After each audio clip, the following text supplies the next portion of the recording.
Hello, everybody, and welcome to the Talk of the Town podcast. If you have not already, make sure to hit that subscribe button. It's on the road to 100 subscribers here on the YouTube channel.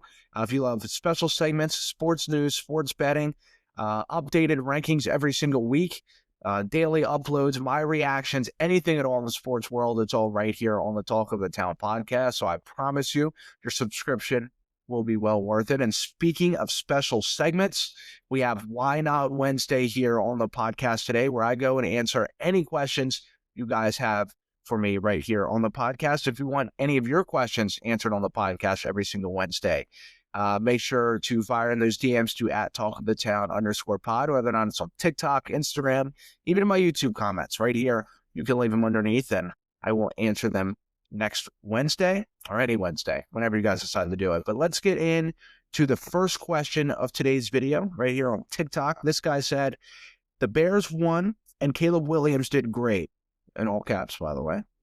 Now you can finally stop licking the haters and not sweat. I watched this game, as I usually do, because I'm a Bears fan, of course, and I was praying I could prove you wrong. The Caleb Williams breakout is here regardless of what you say. What do you think? For one, I mean, I don't hate Caleb Williams at all. I'm critical of Caleb Williams, of course, because he's been incredibly inconsistent throughout the start of his career and mainly at the start of this season so far. I'm not going to deny he had a great game against the Cowboys this week. And I don't hate Caleb Williams at all. There's a massive group out there of Caleb Williams haters. I don't disagree with you there. Whether or not it's his play on the field, or a lot of people with the off-the-field shit with him painting his nails and his attitude, how he dresses. Look, I can tell you for one, I do not care about any of that. I am based off of his performance on the football field. That's the only thing I care about. And he has been incredibly inconsistent. I think you could agree with that. He has moments where he looks great, where he looks like the #1 overall pick. And then he has moments where it's like, what in the hell is this guy doing on the football field right now? So, and why I'm so critical of him is because they didn't pick this guy in the 4th round. I mean, he was kind of renowned as a generational talent. You remember, I mean, he was being compared to Patrick Mahomes. That's not necessarily, now, I didn't fall for that hype. I'm not going to give some guy's rookie year. That's a lot of pressure to put on someone to compare him to Patrick Mahomes. And the Bears had like Super Bowl talk last year. I mean, people coming into the season last year and Caleb Williams' rookie year, they were saying, is this going to be the first rookie to get to the Super Bowl? I'm like, guys, slow down. Can this guy play a game first? Then I remember his first game was against Tennessee. He did not have a great game at all. And people was like, you know what? It's a slow start. It's his first game in the NFL, which is true. But, let's not talk about this guy as Patrick Mahomes yet. Let's give him a few years before and see how he plays first. Let's just compare him to Caleb Williams. Let's see what he does in the league, how he plays. And I think some of that talk has gotten to him. I see plays where he tries to kind of pull in Mahomes, where he has he's in the pocket and he just rolls out of it. No pressure. The pocket isn't collapsing, anything at all like that. And he goes out and kind of tries to throw in some crazy sidearm throw, like a vintage Mahomes throw.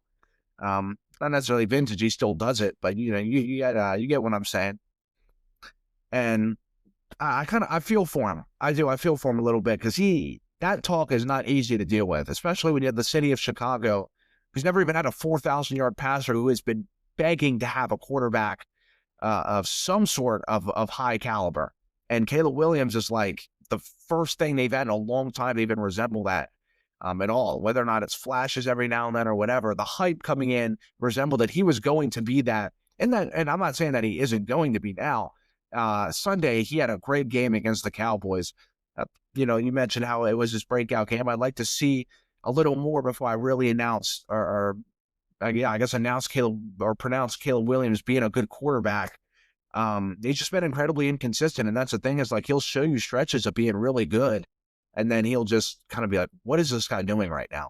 And that's where next game, I don't know who the Bears play next week. I had to look it up, but assuming it's probably going to be a tougher defense. I mean, between like the Cowboys, Miami, Baltimore, and they're horrible defenses. Can't believe I was saying Baltimore is a horrible defense, but they really do. In terms of their defensive roster compared to Dallas and Miami, it's like not even comparable, to be honest with you. And, No, I'll just say this in terms of the Cowboys defense and why I'm kind of sticking with that is because Russell Wilson last week had a career game. I mean, he has a Hall of Fame caliber career, and he had a career game last week. Towards the end of his career, I mean, Russell Wilson is washed up. And he had almost 500 yards passing against the Cowboys defense last week. And this goes to tell you all you need to know. He's benched now. A week later, he's benched.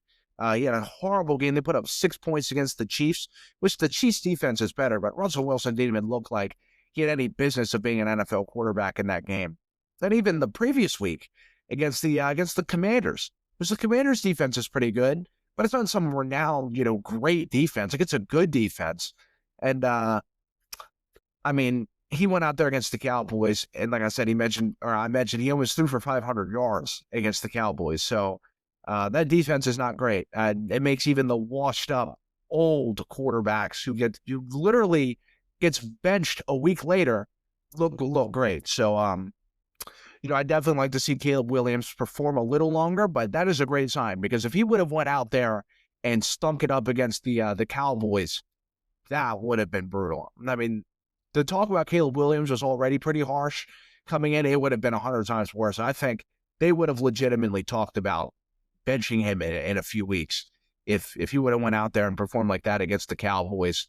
And maybe this week coming up again, I don't know who they play against. I have to look it up, of course, but assuming it's going to be at least a little bit tougher of a defense than the Cowboys defense because they're like historically terrible right now. So, I like Caleb Williams, and I hope he does succeed. I don't pray on any player's downfall in the NFL. Trust me, I don't have any spite in my heart for any player. I don't pray that any player does bad in the league. I don't hope any player does bad. I hope he does great. The Bears fans, I have a couple friends that are Bears fans, including a really close friend.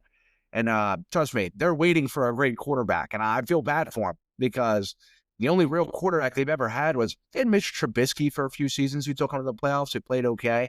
That wasn't necessarily based on his play, but he played all right. He was quickly moved out of Chicago, though, based on his play. He kind of fell off a cliff. But Jay Cutler, Jay Cutler was legitimately the only kind of relevancy they've only ever had a quarterback ever. To be honest with you, we talk about that. It's like really ever, and I'm talking about in my lifetime. And I'm kind of experiencing what everyone else has. That's the only relevant quarterback they've had who's played at least half decent at least. I'm talking to an NFC championship. They won the Super Bowl, or no, excuse me, they didn't win the Super Bowl. They got to the Super Bowl but 20 years ago against the Colts and Peyton Manning with Rex Grossman. That was kind of weird. I was a little too young to remember that necessarily, but of course I know about it. I was alive for it. But yeah, Caleb Williams, look, I'm hoping he does great. And if he strings together another couple of really good games, I think you're going to start seeing the haters, the bad talk against Caleb Williams, I guess necessarily with him just not being a good quarterback. He's not going to be able to develop. The relationship between him and Ben Johnson isn't going to work. You'll see that fade away. But I don't necessarily disagree with the people kind of giving those takes because it's true. He struggled. He has definitely struggled, and he's shown flashes of him being the number 1 overall pick and being the quarterback we know he can be. He just has to be more consistent. That's the problem with him. He's not consistent. His accuracy's all over the place. One throw, he makes just a ridiculous running throw, running out of the pocket, a guy chasing him in the bucket on the sideline, and the next one, Cole Kmet standing wide open in the middle of the field, and he airmails it 10 yards over his head. So, not necessarily saying he can never miss a throw, but Caleb Williams has to be more consistent. So, I wouldn't necessarily say that's the breakout game, but that's the step in the right direction. Next question is, I'm sending this in last second. Have you seen the pictures of Zion Williamson from the other day? The transformation is crazy. Yes, I sent it to my friends in a group chat yesterday, actually. If you guys have not seen the picture or the pictures of Zion Williamson's media day for the New Orleans Pelicans the other day, you have to go search it up right now or after this video preferably. But it's insane. I said Zion Williamson looks like he's on Ozempic. Like I'm not saying he's on Ozempic. I don't think he actually is, but he lost a ton of weight. He looks lanky now. I never thought I'd be saying that. Now I'm curious to see how that's going to play into his play or go into his play per se. Excuse me, but Zion Williamson's been kind of known as a bully player in the NBA and just in college. I mean, really his whole life. Even you go back and look at his high school tapes from 10 years ago. That's always been pronounced as a guy who just goes in there and bullies everyone. I'm kind of curious to see how he's going to play with a lot slimmer of a frame. I mean, I'm sure he'll be fine. He just physically, even if he doesn't look strong, the dude looks like he could move a bus regardless. Like, I think he's just naturally gifted in terms of just strength. Like, he lost a ton of weight, but I bet you he's still ridiculously strong. And he doesn't look like he's skinny, like KD skinny or anything, but he's lost a lot of weight. Yeah, and I'm really curious, like I said, to see how that goes into his play. In terms of his bullying aspect, kind of getting into the post, playing on the low block. He's not known as a post scorer, but he backs people down, and he shows a lot of finesse underneath towards the low block and stuff like that, especially just on fast breaks and stuff. I mean, I'm assuming he'll be a lot faster than what he is, which is kind of scary to think of, but I don't know if he'll necessarily have that kind of throw you around element anymore, especially under the lower block. He's still extremely strong, but I'm really curious to see how this is going to transform into his play, transform into his injuries. I mean, we know Zion was heavy, but you still would kind of like to see him have a little bit more weight. Like, honestly, now, it's crazy me saying this, but Zion needs to put on a little more weight, it kind of looks like. It's crazy. I mean, maybe I'm completely wrong. He'll come in this year, score 30 a game, and he'll look 100 times better than he did. But he just, I don't know. I did not expect to see what I seen yesterday. Like I said, if you want to see it, if you haven't seen it, it's well worth looking up. Zion Williamson, NBA Media Day, Pro Day, whatever. It's kind of crazy. I mean, he looks pretty different. He looks like his arms got longer. That's how much weight he lost in his arms. I'm really curious to see how that comes into his play this season. Hopefully he has less injuries. He's been one of the bigger what ifs, not only in basketball, but in sports. What a career wasted so far. 6 years into his career right now. He's just done absolutely nothing. He's just been injured, and when he's played, he's been great. Zion's been great when he plays. He's just never plays. And so no one talks about him anymore. Kind of given up on the Zion Williamson. Is he finally going to come through this year? No, he plays great, just never plays. So it's a shame. He's not. He's probably never going to end up being a Hall of Famer. This point in his career, he should maybe have a finals appearance, at least be pushing towards that. And I think one thing that doesn't help him is he plays for New Orleans. Like, how much does he really care about winning a championship when you play in New Orleans? There's been talks about it. And even the players who said it, I think it was CJ McCollum, maybe, he said that organization is just absolutely cursed. No matter what you do, there's a bad stigma in the building. It's just anywhere you go. Not in New Orleans, but I guess in New Orleans, but not necessarily like anywhere you go in New Orleans. But in terms of playing for the Pelicans, they say it's legitimately cursed. So maybe one day he gets out of New Orleans and breaks out for a few years and maybe gets a championship. I don't know, but what a what-if career. I feel for him in a way. Next question I have here is, here we go again. Another season of just utter disappointment for us Giants fans this year. Felt like we could be a real sleeper. And will Dart ever get a chance to start? Loving the pod, by the way. Thank you. And look, you sent this question a few days ago before Jackson Dart was announced the starter. I think he was announced the starter yesterday or Monday. I'm pretty sure it was yesterday, though. Look, Giants fans, I was saying this coming into the year. There's a lot of hype with them. They had a great preseason and everything, but I said this team's a year or two away from really competing for at least a playoff spot. I'd say maybe next offseason. They need another offseason. They need to move off of Brian Daboll. I've been saying that. Look at Daniel Jones and Saquon Barkley. Just those two in general. With leaving the New York Giants, how much is their careers just completely taken off? I mean, right now, Daniel Jones throughout the first 3 weeks is an MVP candidate in the league right now. And he was just a bust and a half with the Giants. I mean, he was terrible. They gave him some ridiculous contract, was pretty much pronounced as one of the worst contracts in league history for a lot of people. Like, why would anyone pay Daniel Jones that much money? And I agreed. I was like, why would anyone give him that amount of money? They had like one pretty good season. They won a playoff game, and that was about it. I mean, that felt like forever ago at this point. And Dayball's living off of that season right now, because if it wasn't for that, he would have been fired a long time ago at this point. He may have been fired even after that season. They didn't make, or they made the playoffs, so they wouldn't have made the playoffs and kind of played like they have been the last few years. He probably would have been gone a while ago, but I think they need to move off. They need to pivot. They have a younger team. They need a new coach, a younger kind of freshened head coach in that organization. I just don't think Brian Daboll's that good of a head coach, to be honest with you. He has his fan base. Some guys, Coward loves Brian Daboll. Colin Coward does. I don't know. I really don't know why. He had one okay season, and people are chanting for Mike Tomlin to be out of Pittsburgh. And meanwhile, you have people kind of sticking by Brian Daboll. I don't get it.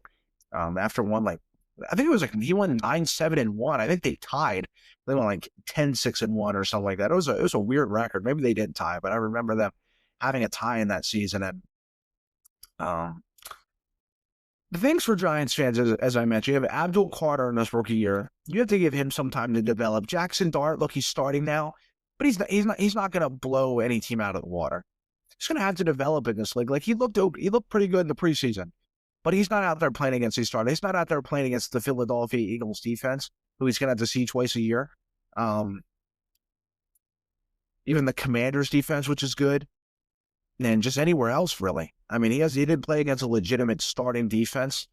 I like the players. They have Malik Neighbors, one of the best receivers in the NFL. Andrew Thomas, our offensive tackle. I think they need to go get another. Or no, never mind. Sorry, I forgot I forgot they had Scatterbill. I was going to say I think they need to get another running back, but that's because they just recently started playing Scatterbill, like against the Chiefs. He had a really good game. He started to work his way into the rotation more now, which is good for him. Hopefully he can turn out to be a really, really good running back. I was kind of surprised he fell as far as he did, to be honest with you. But the Giants need another year or two. They just do. The whole Russell Wilson thing started off their season just with bad vibes. And honestly, they have not played bad. I mean, they should have beaten or they have not played great. They haven't necessarily played good football. I guess the Cowboys, they should have won that game. They did not win, though. The Commanders, they didn't even look competitive in that game. First week, they just did not look good. And they didn't look good. They were not competitive against the Chiefs last week. But they could have still won that game. But Russell Wilson needs to retire. He does. He needs to retire. There's rumors of him going to Cincinnati. I've seen them replace Jake Browning and Joe Burrow. We'll see how that goes and what goes on with that. And the Giants need another season or two. I think the only thing you could ask for the Giants right now, what they have been for the most part, is competitive. They were pretty competitive in the Chiefs game. It was a close game. That wasn't necessarily a game you could turn off at halftime. That's all you could ask for with a young group of guys. Even the Commanders game, they were not. They could have been more in that game. They had multiple red zone trips. They didn't really score touchdowns on. But I think Jackson Dart's going to kind of give them a fresh start, which is good, because Giants fans see that you don't want to go 10 weeks of watching Russell Wilson. And even Daboll knows that with his job online, if he can pull out a couple of wins here with Jackson Dart, I think they go against the Saints next week. I think they have actually a kind of a tough game. I think they go against the Chargers this week, so they probably won't win that game. But it'll be good to see him against the Saints here in a few weeks. But you know what? Just stay patient, Giants fans. I'll say this for the Giants. For the first time in a while, there's some light at the end of the tunnel for the New York Giants right now. Like, there's actually something to look forward to, because for a while, there was not much to look forward to. You kind of felt trapped with Daniel Jones. You didn't really know what to think of him. You knew he wasn't really good, but every now and then he'd kind of go out there and ball out. I was like, okay, maybe this guy can be our franchise quarterback. There's some light at the end of the tunnel for the Giants now. So, you know what? Just stay hopeful. Just be patient. That's all you can ask for. And I get it. You've been staying patient. Giants fans have been staying patient for a long time now.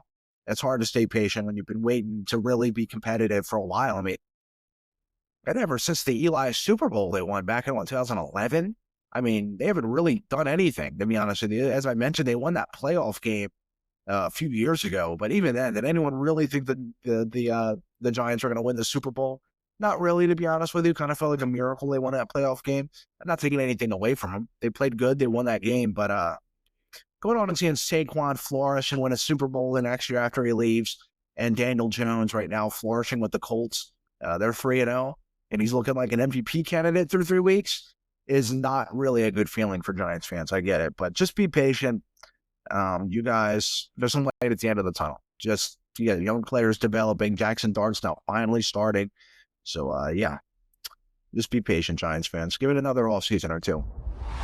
Next question I have is, hey man, I threw in a question a few weeks ago about my college. Everything is going okay, but I'm flunking some assignments. I'm finding it hard to keep my motivation. Any advice? I'll say this right now. I hear you flunking your assignments. I mentioned, and this is actually when you fired in your question. I remember I answered one of your questions on my podcast on Why Not Wednesday. So probably like 3-4 weeks ago at this point, about a month ago. I mentioned to me just starting college, which was after this week will be a month ago. So I guess I'm about right there. You fired in that question. And I told you, and I told the rest of the podcast, that I flunked 7 classes in college. 7. I didn't pass any one of them. I did 7 of them. And it wasn't necessarily that I wasn't smart enough at all. That's definitely not the case. I just was burnt out from school. And I really wish I could go back now because I'd have a lot more years and credits under my belt. I'd be in university right now, which would be nice.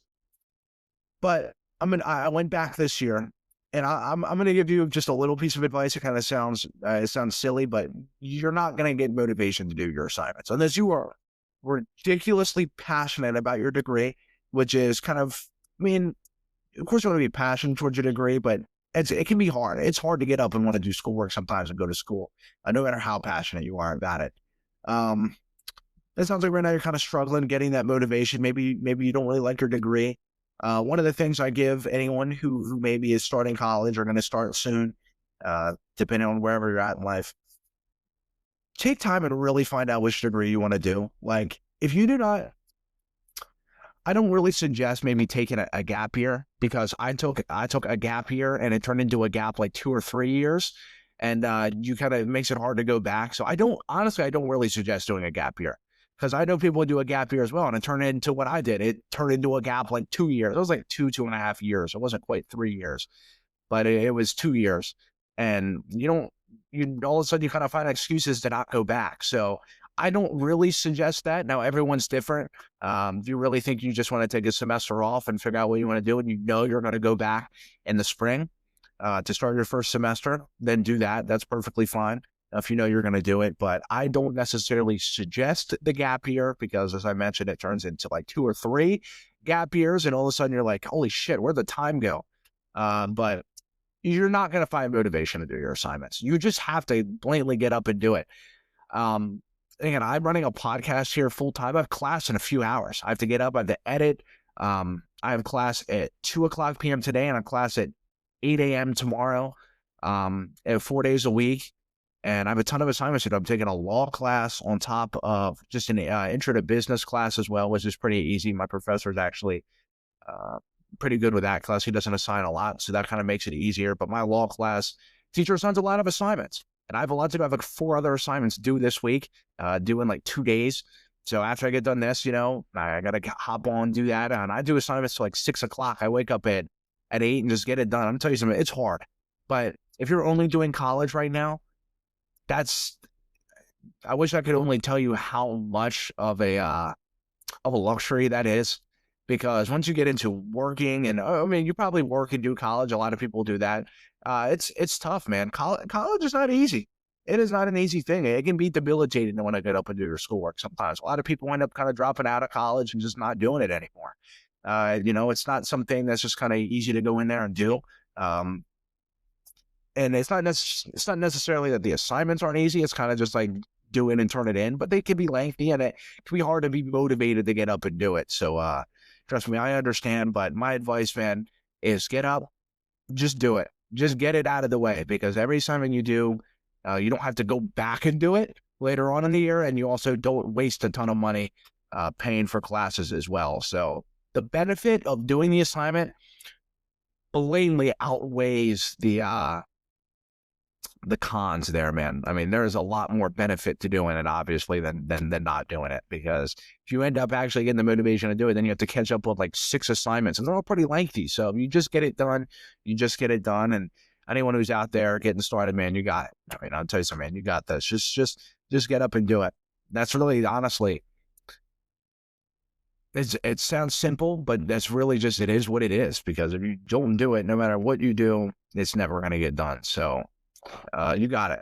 Trust me. The semester flies by. It really does. It does. Next question I have here today is, I think Tampa is way too high on your list, and other people like Pete Prisco, everyone has them top 5 and top 3. I just don't see it personally. This team will fall from grace really soon. And I do agree with the rest of your list, by the way. I just think Tampa is too high. Well, Tampa's 3-0 right now. And I get your point, or I get what you might be saying. Well, San Francisco's 3-0. Indianapolis is 3-0, but they're not ranked as high as Tampa is. Well, Tampa's a way better team. And also, Tampa has guys coming back. Their best players, Mike Evans is out for a few weeks, which kind of blows for Tampa. But no matter even like when guys come out, Baker and Todd Bowles, they just make things happen. I mean, their roster isn't even fully healthy. They're missing Tristan Wirfs. And now Mike Evans is out, and Chris Godwin hasn't played yet. I mean, that's pretty incredible, to be honest with you. So their team isn't playing at full strength, and they're 3-0 and just going out there and pulling out clutch drives. Just kind of out of nowhere, man. You know, I kind of get your point. Like, well, Tampa is barely hanging in these games, but they're winning these games. I think one of the best attributes a team can have is being clutch. And no matter whether your team's down by whatever, 3 points, 7 points, one score, with 45 seconds left, you feel comfortable with that team going down and scoring a point, or scoring a touchdown, scoring a field goal, whatever it is, to tie or win the game. And that's one of the things Tampa has, is like, you can never shut the door on Tampa Bay. Even when you feel like you have the game won, Tampa just always finds a way to win the game. And that is something that is extremely valuable to have, that Super Bowl caliber, only Super Bowl caliber teams have. Not teams that have a good record because they're kind of just solely beating bad teams and kind of just randomly kind of winning games. No, Tampa has an attribute Super Bowl caliber teams have, and that is, you can never shut the door on this team. It just never. It doesn't seem like the Eagles against the Rams the other day. It seemed like the Eagles were up. They were up 26-7. Kind of seemed like they were getting ready to kind of shut the door. What seems like they were shutting the door on Philly. Philly came back and won that game. You can never shut the door on the Eagles. Just the same thing with Tampa. That is a Super Bowl caliber team attribute right there. That is something that very few teams in this league can have, and that's one of the things that scares me with the Baltimore Ravens. Is like, this team is the door wide open all game. Even when they're down. Honestly, it kind of feels like Baltimore doesn't play from behind a lot. They always kind of play up and blow their leads. That's why they blow so many leads. It's like, can we really trust the Baltimore Ravens when they play from behind? And I thought Detroit was a really good test of that on Sunday. And no, they can't. Baltimore is not a good playing from behind team at all. And that's why it kind of worries me that with their defense playing as bad as they are, is that if they play from behind, is this team really going to be able to win a Super Bowl? So we're going to have to figure that out. And Tampa has that. So, and Tampa's been playing really good football. Kind of feels like they're going to be playing better to some extent as well, on top of the high caliber or high level of football they've been playing. I was trying to find the word there, but yeah, man, I think Tampa is playing some really good football. I think they definitely deserve to be a top 5 team. I mean, they're 3-0, pulling games out that I mentioned they should be losing. That's a Super Bowl aspect for a team right there. I think Tampa could legitimately be a Super Bowl contender, because that's something very few teams can do. And good for them. I like Baker. Baker's playing like an MVP right now. Can very well win it as well, and has his team winning football games. What a comeback story for him. And I do like Tampa's defense as well. They're playing good. Todd Bowles coaches that defense pretty good as well. Sometimes there's massive gaps in the defense. I kind of wish their secondary was a little better. They would have drafted Will Johnson, but Ibuka is looking great as well. So, yeah, I definitely keep Tampa in my top 5 or 3 teams. I don't know. I wouldn't put them higher than top 3. I don't think they're better than Philly or Buffalo right now. And even if you wanted to argue the Chargers, I wouldn't necessarily argue there, but they're top 5. I mean, I wouldn't put them. I put him over Green Bay right now, to be honest with you. People may call me crazy for that, and Pete Prisco and all the other professional sports analysts crazy, but yeah, I like Tampa being that high. And the last question here today, a quick question I'll answer real quick. I wanted to. What do you think of NBA 2K26 so far, bro? Keep up the good work. Thank you. I always plan on keeping it up. This is my dream right here. NBA 2K26 has been pretty good. I'll just go over it briefly. The 7-4 shooters with an 89 3 ball kind of pissed me off. I am a 7'4" center, but my 3 ball is only like a 78, so I can't necessarily cheese and shoot over everyone from 3, and especially shoot limitless threes. But you know, I think apparently they did some patch a few days ago where apparently shorter guards can now contest 7'4" centers. We had a game in the rec the other day we were playing, and these cornballs, the stack of 5 cornballs literally came out and ran 2 7'4" centers. I'm the only like actual true center, even necessarily power forward on the team. I'm 7'4", like 270 or something. And these guys ran 2 7'4s with an 89 3 ball, and the one was like a 70 overall, and he could only shoot. But it didn't matter because I had to keep switching on the guy who would get takeover. And mind you, we lost that game by like a point or 2. I mean, these guys were horrendous. But they were just sitting there just feeding it to the guys who were 7'4", just being corny as hell. And it was really aggravating. And of course, not even like 9 hours later, they released the patch to make it to where smaller guards can now contest 7'4s better. And not even just 7'4s, but taller players. And honestly, I think that patch was pretty bullshit because we played yesterday, and yeah, 7'4s are still shooting over guards. It doesn't matter. The contest doesn't seem any different. I think they just said it to say it. I think they may have rolled it out and made it like tweaked it like this much to where, okay, well, maybe if you jump from 4 feet away instead of 8 feet away to get a contest, maybe it'll work. So who knows? And as I say, maybe it'll work. It feels the contest system needs to be fixed in 2K26. Like the shooting is completely broken. Actually, I don't necessarily think it's the shooting that's broken. I actually like the shooting. I was mentioning this to my friends the other day when we were playing is I actually like the shooting in the game. I just do not like the contest system. The contest system is just trash. Like if they had a legitimate contest system, the shooting would be more valid. You can't contest any shot, no matter where it's at. I mean, you have guys really standing their hands up in their face, standing in the corner, trapped in the corner, and they just pull something and just grade it regardless. So yeah, the contest system needs to be fixed really badly. Even Legend Challenger, the badge doesn't work at all. It seems like, to be honest with you, 7'4" centers, 87. Let me say this: I'm a 7'4" center. My build isn't corny. I'm a post scorer. Yeah, I know, call me corny, cheesy, whatever. I love playing in the post in that game, but I'm actually a skilled post scorer. I don't just sit there and back down and just hold X over the guard the whole time. If I get in that situation, I do it. Of course, I take advantage of it, as anyone else would do so.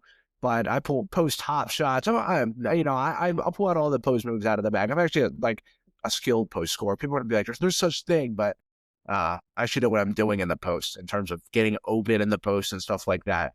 In terms of just sitting there, backing down and shooting threes. So, yeah, 2K26 kind of broken right now.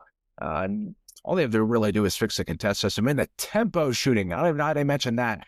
I don't tempo shoot. I use X because I like kind of playing fair, to be honest with you. Tempo shooting is completely broken. Like they have to fix that ASAP. Somehow someone can vary late the tempo and make the shot. Like literally read the tempo. Like you don't even get close to making the shot and you end up greeting it. Like that drives me insane when people do that. I'm just like, how is that even fair? How does someone not even get close to greeting the shot, but they hit the relay? I don't even know. I don't even know. I can't even explain it because it's you can't explain it. It's just completely stupid how that works. But yeah, 2K26 otherwise though has actually been really enjoyable so far. I'm really enjoying it. I like the crews. I like the city. I think Park is just kind of cooked, to be honest with you. Park just is full of meta builds and people just set screens at the top of the key and shoot a half court and shoot fading threes the whole time. It's incredibly infuriating. Me and my friends do not play that way because we do not like playing that way. I hate it. But I tell you this now, I'm not spending over $100 to upgrade a build and just sit there and hold B for my friend to score the whole time. I'm not doing that. There is no chance I'm doing that. So Regardless, I don't care about playing like the meta in that game. I don't do it. But yeah, 2K26, been a pretty decent game so far. They have some things to fix, though, of course. And if they do it the right way, that game could go down as a great game. But anyway, that is it for today's episode of Why Not Wednesday. Again, if you want your questions answered right here on the podcast, hit at talkofthetown_pod on TikTok, Instagram, whatever it is. I'm going to leave it in the YouTube comments right here. We'll gladly answer them next Wednesday. Why not answer any questions you guys have? Why Not Wednesday? And that is it for today's video. And I will see you guys in the next one. Take it easy.